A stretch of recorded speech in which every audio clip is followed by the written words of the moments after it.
A Gyógyhírmagazin a Béres Gyógyszergyár támogatásával készült.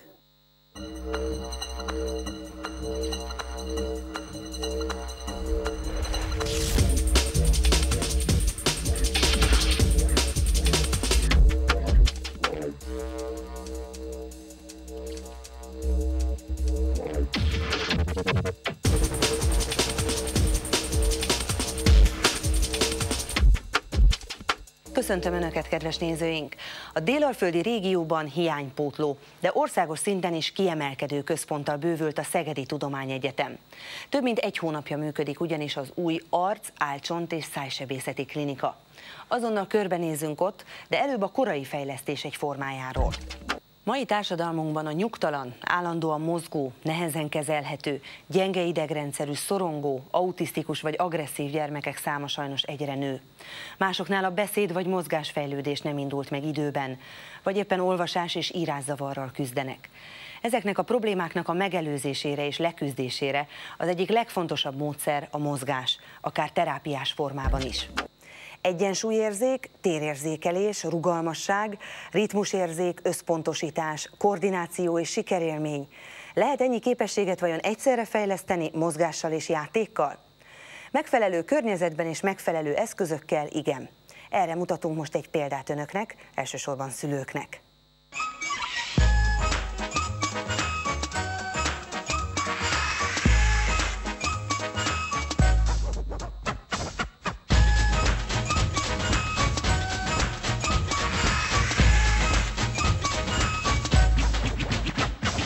Tulajdonképpen ez egy alternatív testnevelési órának is felfogható. Jó, de jól fogalmaztál, gyakorlatilag mi is nagyjából erről beszélünk.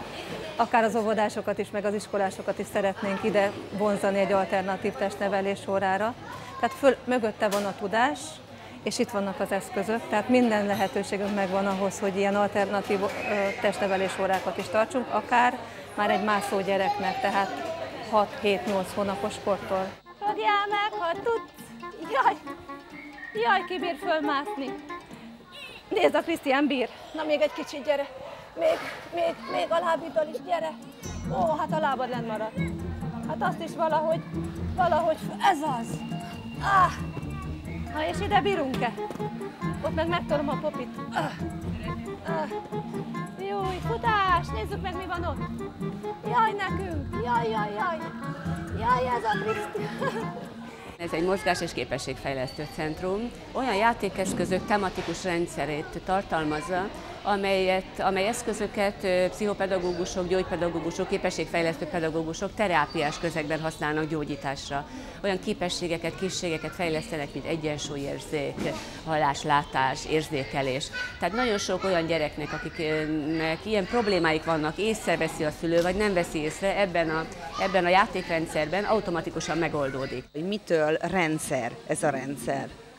Attól rendszer, hogy az eszközöket olyan sorrendbe állítottuk egymás mögé, amelyet a szakemberek erre javasoltak. Tehát, hogy milyen eszközöket használjanak egymás után, és ami nagyon fontos benne, hogy a gyerek a saját elhatározása szerint annyiszor ismétli az egyes eszközöknek a használatát, amennyiszor ő akarja. Tehát ő pontosan érzi, hogy mi az, amire neki szüksége van, hogy miben vannak hiányai, milyen feladatokat nem tud megoldani, és ezeket ebben a rendszerben el tudja végezni. Itt meg a bátrak jönnek, figyelj! Itt jönnek a bátrak! Ilyen! Ez egy hiánypótló dolog, mert hogy van korai fejlesztés már Magyarországon nem jól szervezett rendszerben, és nem mindenki számára elérhetően. Sajnos, hogy sem az orvosi képzésben, sem a védőnői képzésben, legalábbis az évekkel ezelőtti képzésben nem volt benne az, hogy milyen korai tünetekre figyeljünk. Az, hogy mondjuk nem tud a hasán feküdni 4 hónaposan és sír, hogy nem kezdett el kúszni, mászni 5-6 hónaposan, hogy egy kisfiú 2,5 évesen csak hangokat mond, és nincsenek egyáltalán szavak, vagy hogy mondjuk egy mozgás 3 évesen, 2,5 évesen nem harmonikus, ezek úgy el tudnak sikkadni, és csak egy szakértő hiszen veszi jól észre. Mi arra gondoltunk, hogy ott legyenek egy játszóközegben, és akkor is legyen szűrés, amikor a szülő önként nem menne el szűrésre, és tűnjön föl egy szakembernek, hogy probléma van, és nagyon óvatosan próbáljuk ezt kommunikálni a család felett. Megérkeztünk! Nem tudta?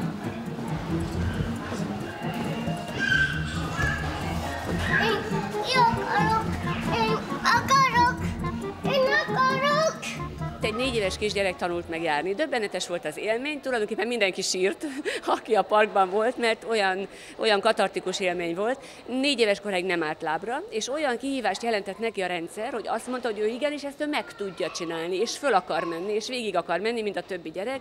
És a 3.-4. alkalom után az anyuka és az apuka is ott álltak, és nem hitték el, a gyerek lábra állt, és végigment a rendszer, és azóta gyakorlatilag sokat-sokat fejlődött. És ez tehát annak a motivációnak köszönhető, vajon? Igen, abszolút. A kihívás, hogy a többi gyerek meg tudja tenni azt, és annyira színes és változatos maga a rendszer, hogy úgy érezte, hogy neki ezt meg kell tudni tenni, és le tudta győzni azt a belső gátat, amit egyébként 4 éves koráig nem tudott megtenni. Meg tudod mondani, hogy tényleg egy ilyen kicsi 1 éves gyereknek hogy lehet észrevenni azt, hogy valami nem stimmel? Hát én nem azt mondom, hogy az első 10 perc alatt észre lehet venni, de hogyha így együtt játszunk körülbelül 40 percen keresztül, én ilyen nagyon élesen próbálok figyelni arra, hogy hogyan mozog, miket játszik, hogyan fog meg eszközöket, melyik kezével nyúl, mennyit beszél közben, hogyan viszonyul hozzád, hogyan viszonyul hozzám esetleg a társakhoz, és ezt így mind összerakva igyekszek egy képet kapni egy gyerekről. Itt térben mozgunk, és itt sebességben van a gyerek, itt állandó kihívásban van, itt meg kell küzdenie a mindenféle térbeli akadályokkal, a saját képességeivel, a saját bátorságával, aztán a térben mozgó többi gyerekkel. Tehát itt olyan tapasztalatokhoz jut, amit így egy egyszerű utcai vagy játszótéri közeg nem feltétlenül tud biztosítani. Futás! Ez meg volt, ügyes! Honnan érkeznek ide a gyermekek és a szülők? Ez igazándiból egy gyermekmegőrző is, tehát betölti azt a funkciót, hogy ha a gyermekemet biztonságos közegben szeretném tudni, hiszen ez egy nagyon biztonságos rendszer, EU szabványok szerint épült és több minősítése van, tehát mondjuk ezeket még plusz tartalmazza a dolog. Itt hagyhatja a gyermeket, mert szakemberek vigyáznak és felügyelnek rájuk. Délelőttönként fejlesztő pedagógus, fejlesztő pszichológus, gyógypedagógus van a gyerekek között, és ők megteremtik a feltételeket. Előhívnak egy játékos helyzetet, és abban mozognak a gyerekek, és ez nem egy kötelező részvételt jelent, nem egy kötelező szervezet, mert gondolatban szervezett foglalkozás, de mégis a gyerek számára szabadon választható. Hé, paci, paripa, nem messze van Kanizsa, oda érünk félre, hibra pecsenyére. Fogok egy kis állatot, és már is a hangját utánozom, és próbáljuk előhívni a hangocskákat, sokat éneklünk, sokat mondókázunk. Tehát ilyen tücsönzene jelleggel fejlesztitek a gyerekeket? Hát én azt hiszem, hogy a készségfejlesztés az adott, de miből adott? Ahogy mi a gyerekekhez viszonyulunk és fejlesztjük, mi ösztönösen anyák és pedagógusok, azt kell tenni minden gyerekkel, csak ha észreveszünk, hogy valamelyik területen elmaradás van, probléma van, akkor ott egy kicsit célzottabban. Legesleg intenzívebb szakasz a 0-tól 3 hónapos korig. Utána még 6 hónapos korig nagyon nagy eséllyel, akár a durva sérülések, idegrendszeri sérülések is nyom nélkül tudnak gyógyulni, hogyha időben fejlesztjük őket. És ha nem? Hát még akkor még mindig azt mondjuk, hogy 1 éves korig, hogyha valami észrevevődik, és ott az utolsó pillanatban kezdünk fejleszteni, kis eséllyel, de akkor talán egészséges állapotokat tudunk elérni, és majdnem azt kell mondjuk, hogy 1 éves kor után nagyon-nagyon sok mindenről lekéstünk, vagy csak apró maradandó tünetekkel tudunk számolni a későbbiekben. Volt olyan óvodai csoport, kísérték a gyerekeket, és volt egy kislánya, aki nem mert fölmenni a játszórendszer, és végig csak így sétikált, és még szaladni sem mert. És akkor megfogtam a kezét, és fölcsalogattam egy emeletet, akkor megtanultunk egy utat, hogy itt fölmentünk, ott lecsúsztunk, és akkor már tudta egyedül 3 kör után. És utána ott voltak még fél órát a játszórendszerben, és a gyerek elkezdett szaladni, és elkezdte élvezni a saját mozgását, meg a bátorságát, hogy ő ezeket képes. És elég volt fél óra hozzá. Mi úgy gondoljuk, hogy létrehoztunk egy fejlesztő közeget, tehát önmagában, a közegben mozogva a gyerek, hogyha nem is tudunk róla semmit, sem a gyerekről, sem a szülő, a rendszerről. Ebben mozogva spontán fejlődés várható. Szeretném, már alig kiadtak, hogy alig ötlet, és akkor azt megyek. Jó, fölbírod? fölbírod? Vagy segítsük? Gyere Galán, segítek egy kicsit, mert olyan nagyon nagy bokótra vesztettél, gyere. Anyagba csúszom. Akkor nagyon azon. Fölmegyünk és lecsúszunk. Sokszor használati utasítást adnak a gyerekhez, hogy őt nem lehet megérinteni, ne csodálkozzak, hogy ne is próbálkozzak meg vele, mert meg fog rúgni, vagy meg fog csípni. És fél óra múlva a gyerek így nyújtja a kezét, hogy én menjek vele a következő játékhoz, vagy az én kezemet irányítva megyünk tovább a játszórendszerbe. Ezek sikerek. És az, hogy a gyereket látom, hogy azt a problémát, amiről a szülő beszámolt, leküzdötte. Felhúzod, rendben van.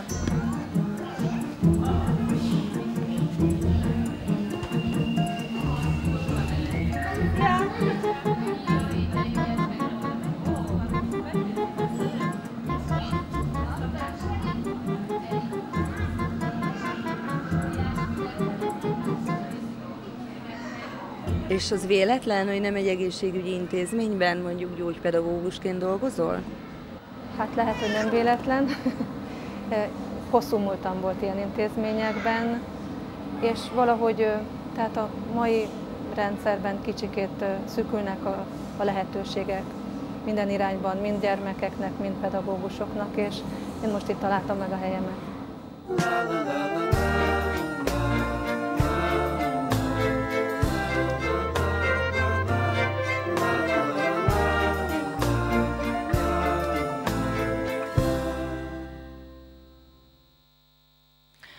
Az új arc-, álcsont- és szájsebészeti klinika Szegeden nem csak azért fontos, mert az átszervezések és a szakemberhiány miatt az ország csaknem felében nem működik szájsebészeti osztály, hanem azért is, mert olyan komplex arc- és agykoponya fejlődési rendellenességeket is kezelnek, amelyeket eddig az országban sehol sem láttak el rutinszerűen. És van még egy elkeserítő adat is, ami szükségessé tette a szakterület működési feltételeinek bővítését. Ez pedig az, hogy az elmúlt 25 évben 5-szörösére nőtt a szájüregi daganatok száma itthon. Ráadásul Európában is vezető helyen állunk.